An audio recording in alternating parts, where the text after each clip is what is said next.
Halo teman-teman, perkenalkan nama lengkap saya Victoria Asisia Sawina Milik, nomor induk mahasiswa 1411936 dari Prodi Pendidikan Biologi. Jadi dibuatnya video ini untuk mendapatkan nilai ujian tengah semester mata kuliah biokimia di bawah dosen pengasuh Ibu Hildegardis Misa, SPD MSI. Dalam video ini saya akan menjelaskan tentang metabolisme karbohidrat. Karbohidrat senyawa paling besar jumlahnya di permukaan. Karbohidrat yang ada dalam diet sebagian besar adalah polimer heksosa. Di antaranya yang paling penting adalah glukosa, galaktosa, dan fruktosa. Dalam darah vena perifer, kadar normal glukosa plasma saat puasa yaitu 70-100 mg per dl. Lalu, dalam darah arteri, kadar glukosa plasma yaitu 15-30 mg per dl lebih tinggi daripada dalam darah vena. Jadi pengertian karbohidrat sendiri merupakan sumber energi utama bagi manusia yang relatif murah. Semua karbohidrat berasal dari tumbuhan. Karbohidrat dalam bentuk gula sederhana, mudah larut di dalam air, mudah diangkut ke seluruh tubuh. Karbohidrat terdiri dari unsur karbon, hidrogen, dan oksigen. Di negara berkembang sendiri, 80% makanan berasal dari karbohidrat, sedangkan pada negara maju, 50% makanan berasal dari karbohidrat. Energi karbohidrat sama dengan 4 kcal per gram, sedangkan karbohidrat dibagi menjadi dua golongan, yaitu karbohidrat sederhana dan karbohidrat kompleks. Karbohidrat sederhana dibagi menjadi 4. Yang pertama monosakarida, dikenal sebagai heksosa, yaitu ada 3 jenis, terdiri dari glukosa, fruktosa, dan galaktosa. Yang berikut disakarida ada 4 jenis, yang terdiri dari sukrosa atau sakarosa, maltosa, laktosa, dan trehalosa. Yang ketiga, gula alkohol ada 4 jenis, yaitu yang pertama sorbitol, manitol, dulsitol, dan yang terakhir inositol. Yang keempat, oligosakarida terdapat dalam biji-bijian, kacang-kacangan, tetapi tidak dapat dipecahkan oleh enzim pencernaan.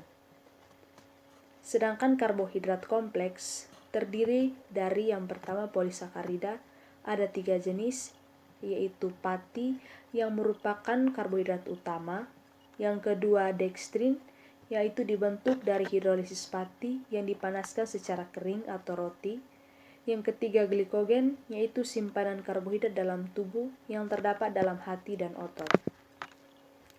Fungsi karbohidrat sendiri ada 6. Yang pertama, sebagai cadangan energi atau sumber energi. Yang kedua, pemberi rasa manis. Yang ketiga, penghemat protein. Yang keempat, pengatur metabolisme lemak. Yang kelima, membantu pengeluaran defekasi. Yang keenam, merupakan kebutuhan sehari-hari. Proses metabolisme karbohidrat sendiri terdiri dari 4 fase, yaitu glikogenesis, yang kedua glikolisis, yaitu terjadi pada sitoplasma, yang ketiga siklus Krebs, terjadi pada mitokondria, dan yang keempat fosfolirasi oksidatif. Pada gambar yang dijelaskan di samping, yaitu proses metabolisme karbohidrat, terdapat glikolisis, yaitu glukosa yang menghasilkan 2 pirufat, lalu 2 asetil CoA, dan siklus Krebs. Yang berikut glikolisis, yaitu salah satu proses metabolisme yang universal dengan berbagai variasi, ditemukan pada banyak tipe sel di hampir semua jenis tipe organisme. Tipe glikolisis yang paling umum yang dikenal adalah Emdet-Meyerhof pathway, yang ditemukan oleh Gustav Emden dan Otto Meyerhof. Contohnya, glikolisis adalah suatu rangkaian reaksi biokimia di mana satu molekul glukosa dioksidasi menjadi 2 molekul pirufat. Mempunyai 2 fungsi, yang pertama, memproduksi molekul energi tinggi, yaitu ATP dan NADH. Yang kedua, produksi berbagai metabolit antara baik 6 derajat Celcius atau 3 derajat Celcius yang digunakan untuk berbagai proses metabolisme yang lain, seperti biosintesis nukleotida. Yang berikut perubahan glukosa menjadi asam pirufat atau aerob, glukosa menjadi asam laktat yaitu anaerob. Fungsinya menghasilkan ATP terjadi pada sitoplasma, yaitu yang menghasilkan aerobik glikolisis menghasilkan 8 ATP, anaerobik glikolisis menghasilkan 2 ATP. Proses glikolisis terdiri dari 2 fase. Yang pertama persiapan atau fase heksosa yang membutuhkan energi, yaitu terdiri dari 2 molekul ATP, lalu memecahkan gula heksosa menjadi molekul 2-triose-fosfat. Yang kedua penghasil energi atau fase triosa, yaitu terdapat 4 ATP, 2 molekul pirufat, dan 2 molekul NADH+H.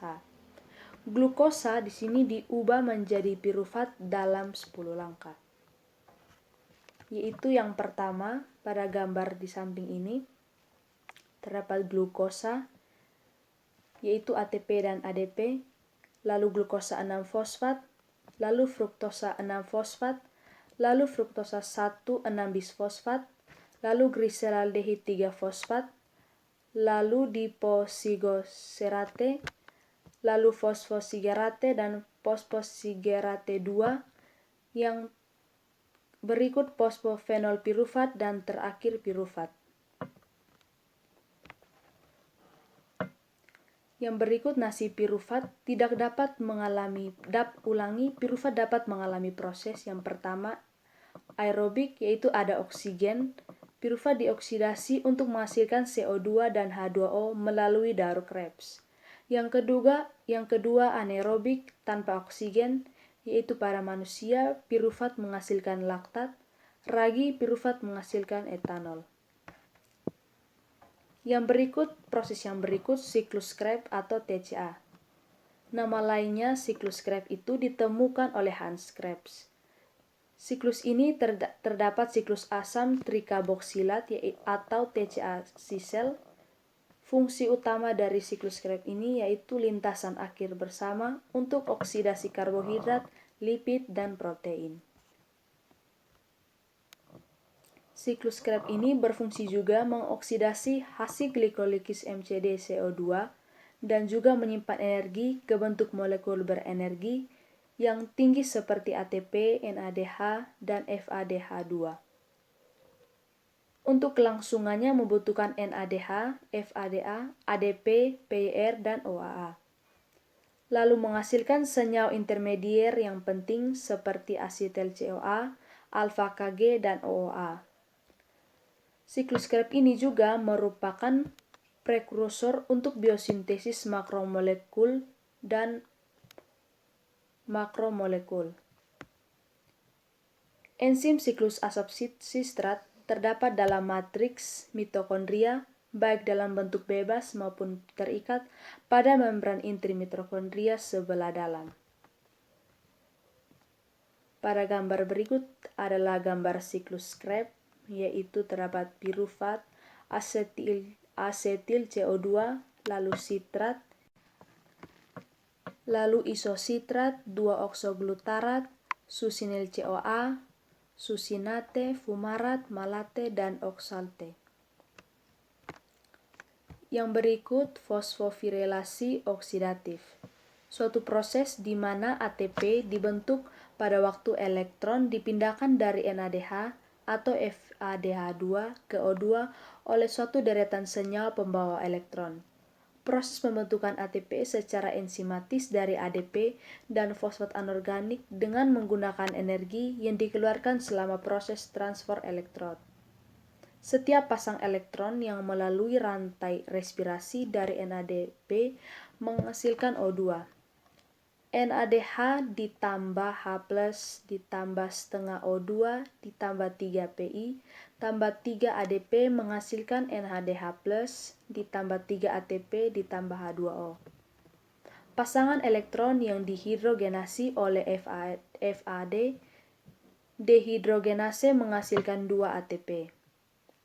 Total ATP dari siklus Krebs tersebut yaitu isositrat dehidrogenase menghasilkan 3 ATP, alfa-ketoglutarat dehidrogenase menghasilkan 3 ATP, malat dehidrogenase menghasilkan 3 ATP, suksinat tiokinase dan dehidrogenase menghasilkan 1 ATP dan 2 ATP. Jadi total ATP yang dihasilkan adalah 12 ATP.